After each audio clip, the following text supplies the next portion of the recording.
Hello and welcome back to the 1.3.0 beta patch. This will be the patch that will be released with War Sales when it is ready to come out. So I'm very much wanting to try and test out as much of the game as possible so that we can get a good idea as to what we want personally to change and if we want anything to change at all.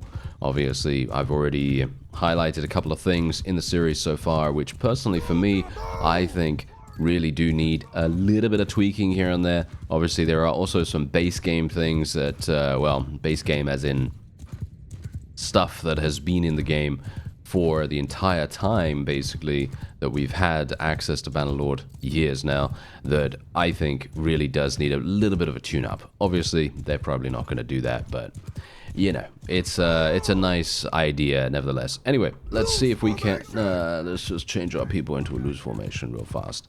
And we're playing against this guy right here. He has 180 troops. I have 140, so we have a very slight disparity here, which shouldn't be too, well, too terrible, but maybe, I don't know. Well, maybe it will be. I don't know. We'll see. We'll see. Anyway, let's see if I can actually get a little bit close here. The question is, do I want to get close? Not really. Yes, that's not really going to do much. Yes, yeah, that's the funny thing. Thrown weapons, when you're moving backwards, you never really want to throw them because the amount of velocity you're going to get for that is so minuscule that it's just basically going to go whoop, and nothing's going to happen. So, yeah, really, that's the thing. That's one of the things that Bannerlord has really, in my opinion, gotten very, very right. Because when you throw something, or when you shoot something, or swing, or whatever, you do feel as though the weapon, or whatever you're using, has a lot of weight to it. And, really? Wow. Okay, I was not expecting to get killed that easily. I thought I was going to at least be able to kill multiple people there. Alright. Well, there you have it, right? There you have it. Well, that's great, isn't it? Yeah, I was actually hoping that I'd be able to survive a little bit better in this episode. Because last episode we had some pretty big issues. Just purely because I was getting one shot like this. I was getting one shot, and I think I should probably check out the marketplace actually in our town nearby, and actually see if there is a helmet or something like that that is a little bit better. I don't think that's really going to make any difference whatsoever, because as we've seen, thrown weapons are just crazy good. You know, if an opponent has any amount of throwing skill and they hit you in the face, you're most likely going to die anyway. So yeah, we did end up losing. Yeah, no, actually, not actually that much. Oh, he died. He actually died on the battlefield. Whoa, that is actually kind of crazy. I was not expecting that. I thought to myself, oh yeah, we're gonna have, you know, the same kind of problems that we always have, which is just, you know, the opponent surviving very, very easily and us having huge struggles ahead. But no, we actually did pretty well. The question is this actually better than what we were wearing beforehand? Let's have a look. So, let's see. That's 38.50, and then that's 42.49. All right, so this is actually better then. So we should wear that. Let's see. Ooh, this is actually better in almost every single way. So we will be taking the new sword, and yeah, I gotta say, my helmet is absolutely awful. My helmet is really, really bad, so I suppose I'm not surprised that we have been eliminated so often.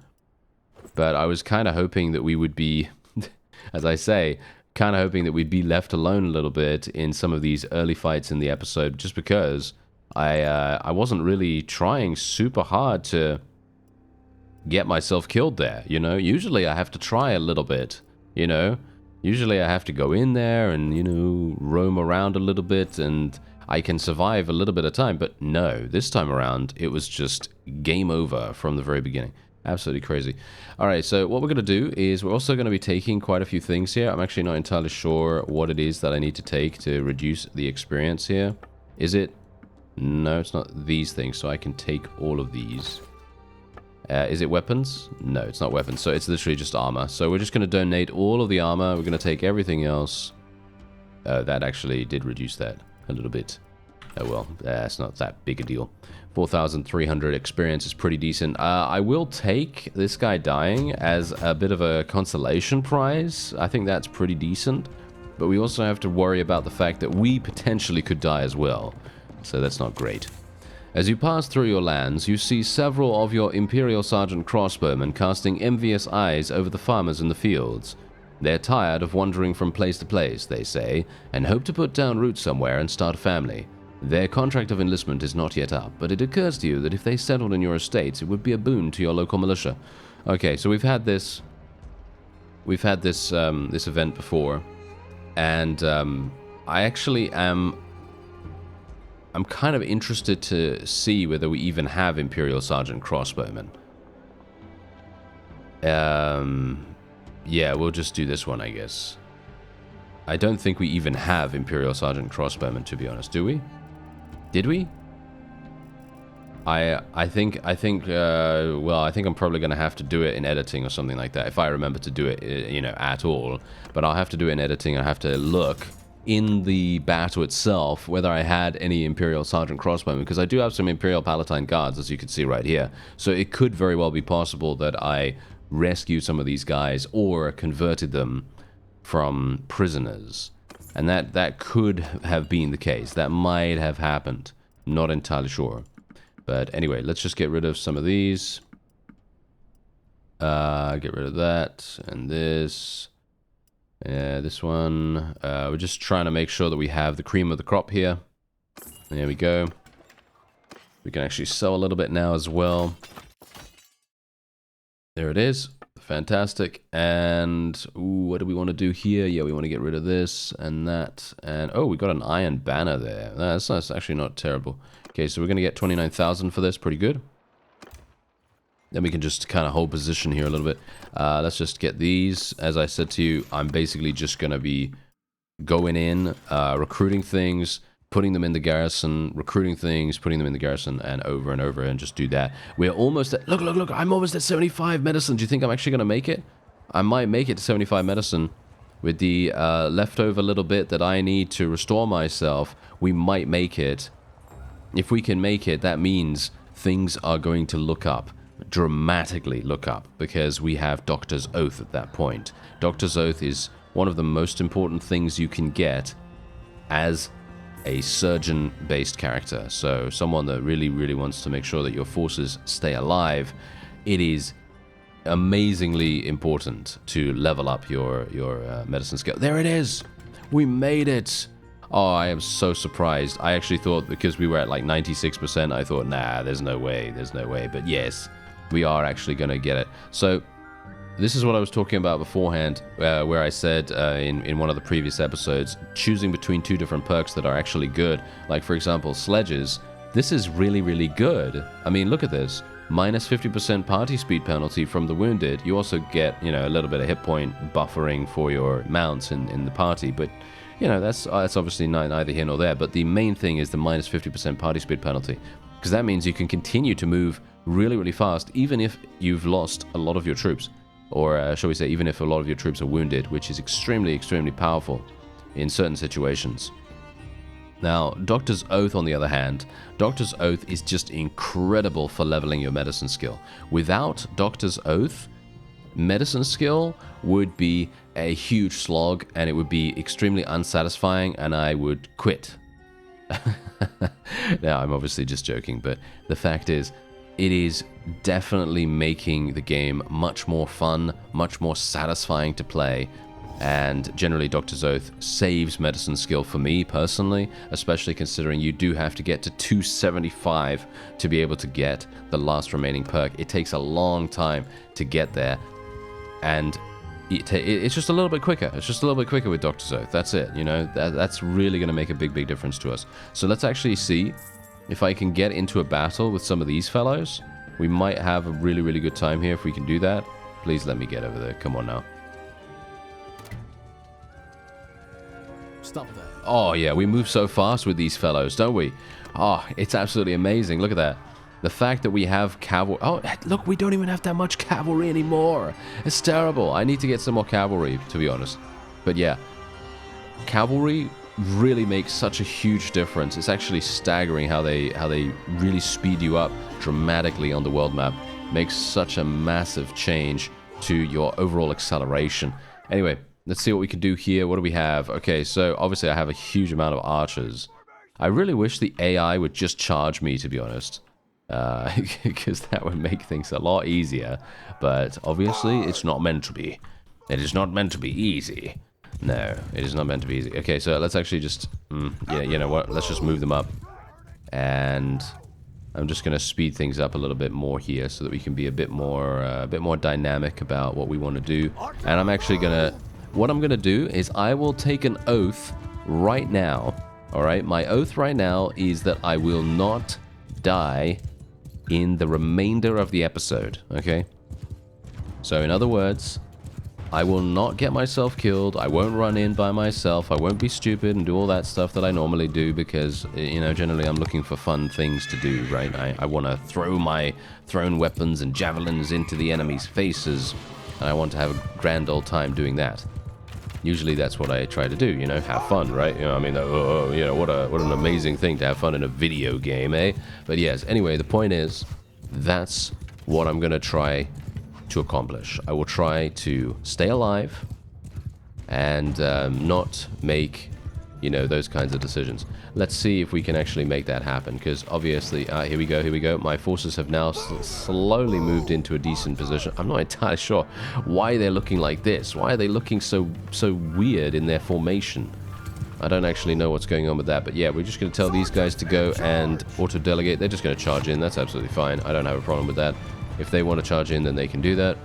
And we will tell our infantry, our one infantry that we have, we will tell him to charge in as well. But yes, I will try my best to stay alive. I have no assurances that I will do that, but we will try it.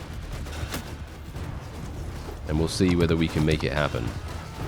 Nice. Whoa, I'm actually remarkably killing things now for some reason. How am I able to kill things now, of all times? What? This is interesting. Not sure how that's happening. Because beforehand, I was like, oh yes, I'm gonna try to get a kill here and there, and I was always instantly murdered. But in this case, I'm absolutely fine. What's actually going on here? This is crazy. I don't know.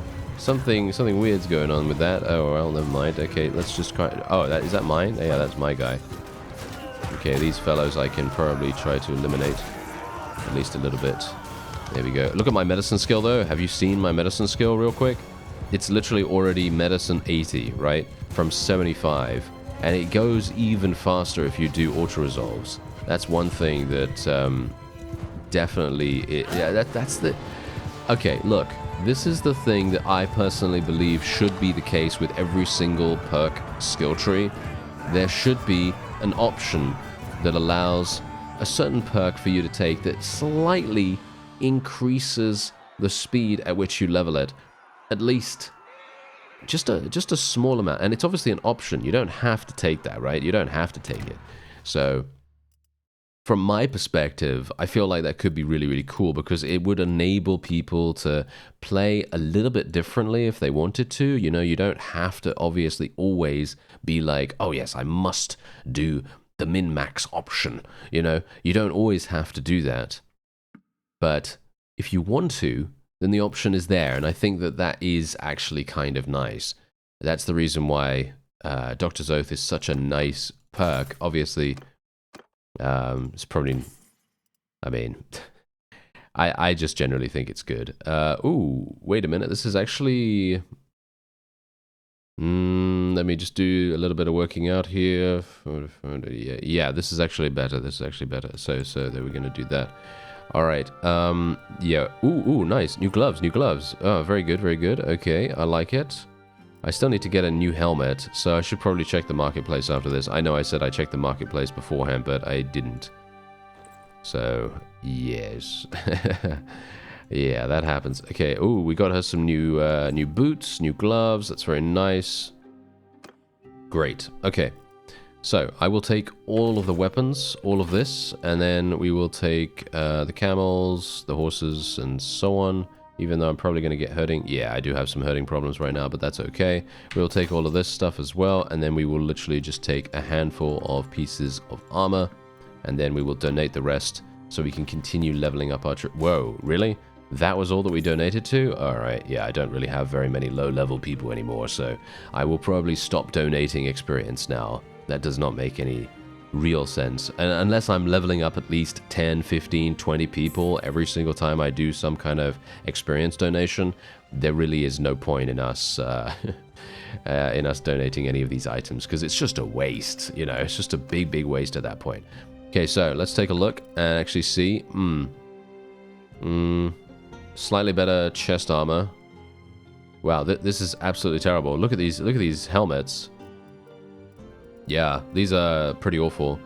We do have some body armor, which is much better. It is 43,000 though. Do I want to buy this for 43,000? I guess I will.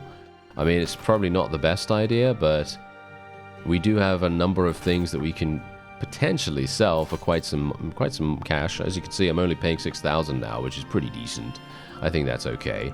Let's sell some sumpter horses while we can, just to reduce my hurting penalty somewhat. There we go. And then we can obviously do a little bit of this, sell some of that. Whoa, yeah, loads of trade goods, surprisingly enough. I'm not sure how that's happened, but there you go. So we only had to pay 1,000 for my new chest piece, which is actually very good. Now we can recruit these guys, go into the garrison once again, put them in there. And what we're going to do is we will try, if we can, we will try to convert a number of these prisoners. We're not obviously going to try to convert every single day of the week. I mean, we're basically just going to have like a handful of them. I'm not sure if I should really even be taking many of these, to be honest, because some of them are not really going to fit very well into our army. Like, for example, these Imperial Manavliatons, they're not really going to fit very well because we don't have that many infantry, so basically they're just going to be out on a limb by themselves, and they're just going to get themselves murdered just by standing out there randomly, because I don't think they have shields. The Manavliatons, I don't think they come equipped with shields by default. I think they mostly just have spears and a sword or something like that, so yeah, probably might be a bit of an issue, right? Might be a bit of an issue. Anyway, let's just see. Shall I attack these guys again? It's pretty good. It's pretty good for me to do this. I do level up my medicine skill quite dramatically while doing it, which is really nice. Okay, so mounted patrols. This is fundamentally one of the most powerful perks in the entire game, just because you have the ability to shut down prisoner escapes. You can obviously, I'm going to take mounted patrols obviously, but now here's the thing. The other thing that you can get, I actually don't remember where it is. Is it under roguery or leadership? I think it's leadership. Is it? I think so. Yeah, leadership would oh dear, and I didn't level up leadership at all. Yeah, this is pretty bad. Yeah, oh no, maybe it's not actually. Maybe it's not. But yeah, you do get 50% increased renown from battles with famous commander, which is just fantastic. I mean, that's probably one of the greatest things that you can take if you really want to level up your clan super fast. You got the increased recruitment rate as well, which is super nice. Yeah, I'm actually not seeing it here. Where is it? Is it under charm skill? I always forget where it is. You know, that's the annoying thing. I mean, this is the funny thing, though. Parade is amazing if you want to increase your loyalty, of course. Is it under steward? Surely it's not under steward skill. Okay, well, apparently I can't find it for some reason, but it is scouting.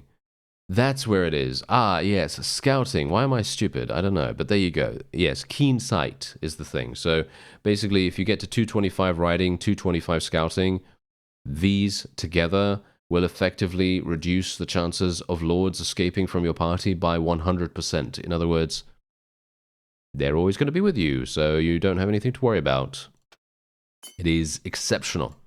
It is extremely, extremely powerful to do that, especially if you don't want to have any executions, you know, any executions. If you don't want to use any, you know, nefarious tactics and have everyone in the entire world hate you, then you can do it that way.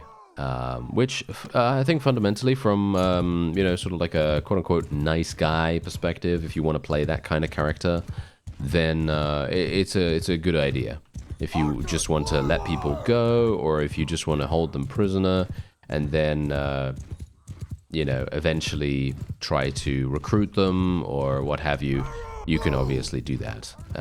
That is actually something that I did in the Realm of Thrones series, the most recent Realm of Thrones series. I had, well, let's just say that I had over 200 prisoners, as far as I can remember, or 150 or something like that. I had 150 or something in my party alone from one faction, if you can believe that. So yeah, it was actually bonkers to see all of those people being held prisoner. And that just goes to show that the perks are crazy good. You know, they are crazy good. Because without those perks, I would have had to execute. I would have had to be very, very careful with how I negotiated diplomacy and stuff like that, even though the diplomacy itself, because we were using the base game diplomacy, it wasn't really, it's not good, you know, it's not very good, because the AI is consistently on you to basically make peace every 5 seconds. You know, they want to make peace just because they are a bit weird when it comes to that, because of all the various intricacies surrounding that. I'm obviously not going to go into detail in regards to, you know, the diplomacy system right now, because I think you already, I mean, if you've seen that series, you know what I'm talking about. But generally, yeah, it's the way that the AI acts is a bit weird when it comes to that. That's all I'm going to say about it right now. Anyway, we are hopefully, here we go, maybe going to get some thrown weapon skill. I should be very careful though, because these guys all have always large numbers of thrown weapons. Yes. Okay. Oh, wait a minute. No, don't get killed now. Don't get killed now. No. We're not gonna die. We're not gonna die. But I'm also not gonna hide. You know, I don't want to hide. I don't want to stay at the back like a coward. We are a brave individual and stupid too. So we are obviously going to make sure that we are in the thick of the action, at least a little bit.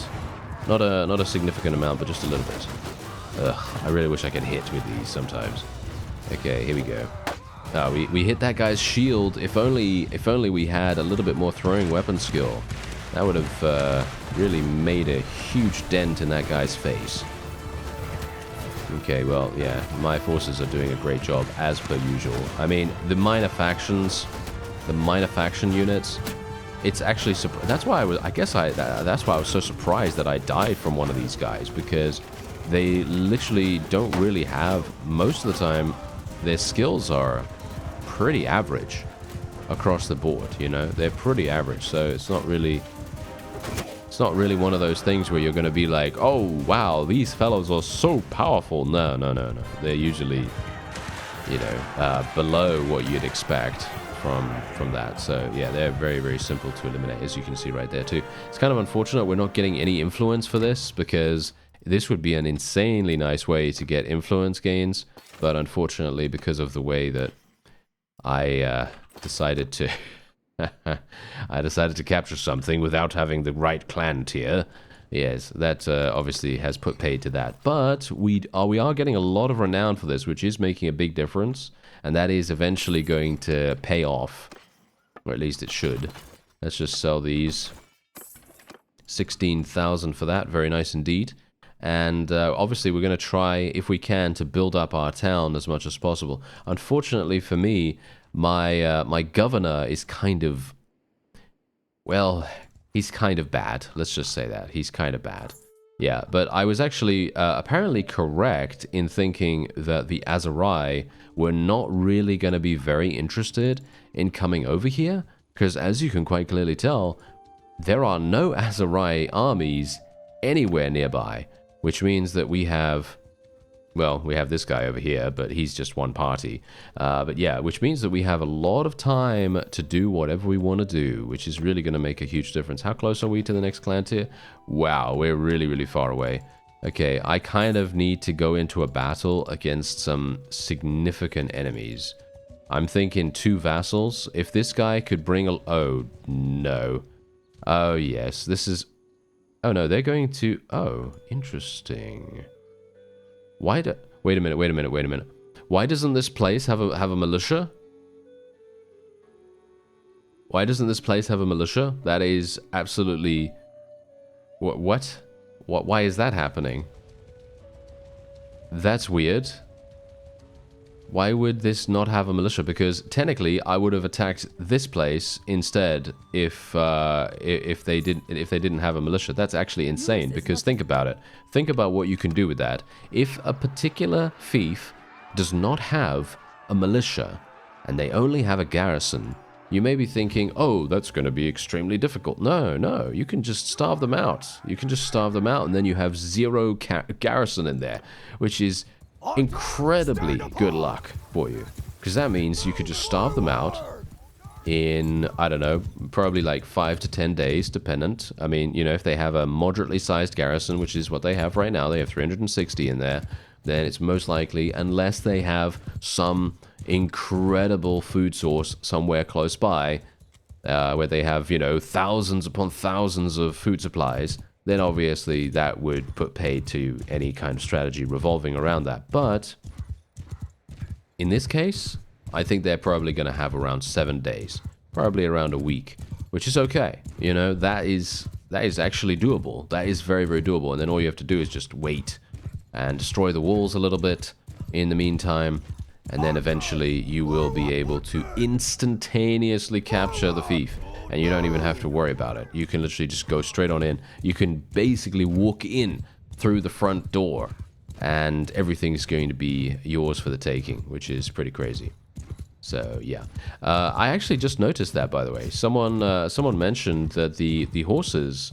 I literally have not seen this in probably my entire time playing Bannerlord, which is hilarious, because that just goes to show how observant I am. But anyway, the point is, I don't know whether you've noticed it either, but the leaves and the grass and all that stuff that gets kicked up by the horse, have you noticed that? You see these things coming out from the side right here, and the things that go into the front as well. You see that? The little leaves and the grass and so on. Yeah, that is kind of weird now that I see that. I did not see that before, which is crazy. But yeah, it doesn't look right, does it? It doesn't really look right, because I'm on a battlefield right now that is dry, right? It's dry, there's sand, there's dust and all that stuff, and I'm kicking up green. I'm kicking up green leaves and green, you know, green grass and stuff like that. That doesn't look right. That's weird. You know, that's very, very strange. So yeah, that would definitely need to be... I feel like you could just probably remove that, to be honest. I think you probably just remove that and just add some dust, and that's it. Just put some more dust on that, because that's what's actually going to be, you know, coming up here. We're going to be having huge amounts of dust being kicked up over and over again, just because. Where are we right now? You know, we're in dusty territory, aren't we? So it makes sense. Okay, let me just see if I can actually murder this guy. Oh, nice! We actually took down his horse. Well, that's decent. That's not a terrible thing to do. Oh, nice! I actually hit that guy. I'm surprised. Okay, hit that fellow's shield. Yeah, that's not great. Yeah, well, I can't really do much about that. Funnily enough, though, riding skill is leveling up like no one's business. I'm actually not entirely sure why that happens. It's always so funny when riding skill levels up the fastest, and everything else is like, oh yeah, I'm just gonna lag behind real fast here. Yeah, that's great. Okay, what's actually going on with these guys? Are we actually doing something? Are we actually gonna... I'm gonna just move my people forward, to be honest, because I'm wondering what's actually going on. There we go. Kill that guy. That was a nice hit, actually, if I do say so myself. Are these mine? These are mine. Oh, okay. I thought those were enemy mounts. Okay, never mind. Okay. Yeah, we've got to be careful, though. Just bear that in mind. Obviously, don't want to die, you know. Don't want to die, thank you. So I will try attacking from behind here. Oh, nice. Got a double kill right there. Very good. All right, yes.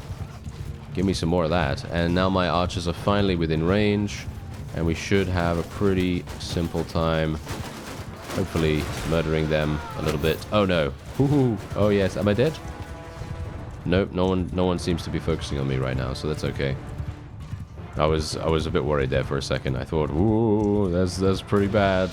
That is pretty bad. I only have one. Oh no, I actually thought I only had one thrown weapon remaining, but I actually have a couple. So let's go after this guy. Let's see if we can take him down. It's just you and me, sir. It's just you and me, and you have the advantage, because apparently I because apparently this really small shield is just blocking me 100% of the time. Not sure how that even works, but yeah, that's great. Okay, yeah, this guy is apparently just gonna do that. Alright, well, are my archers actually going to help me? Because otherwise I'm just going to be stuck in some kind of blocking mania here, and yeah, not a terribly big fan of that. Nevig is literally by himself. This is him, by the way. This is Nevig right here.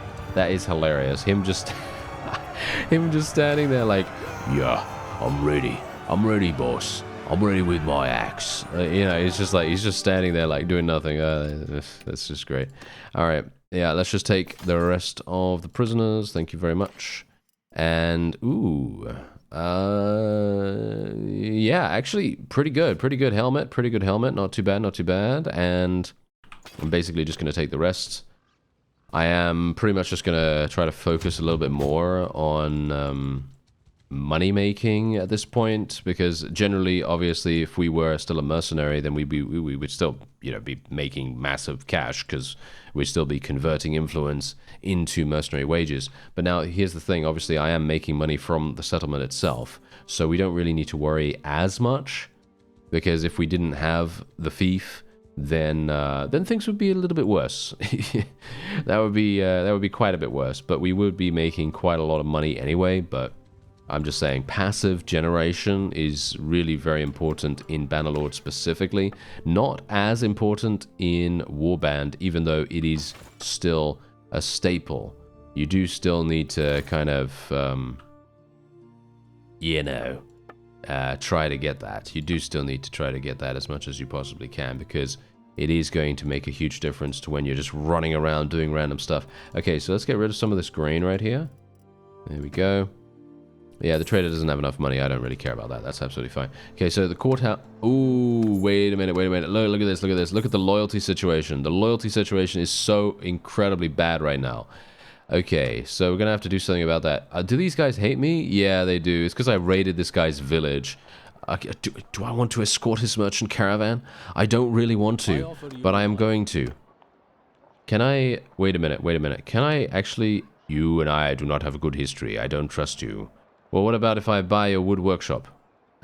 I'm going to buy his wood workshop. There we go. I bought it. Okay. Okay, so can I just ask something real fast? How are you supposed to increase your relation with a notable if they don't allow you to pick up their quest? You see? As you see there, I don't understand. How am I supposed to do that? Because the funny thing is, he's only minus 26, right?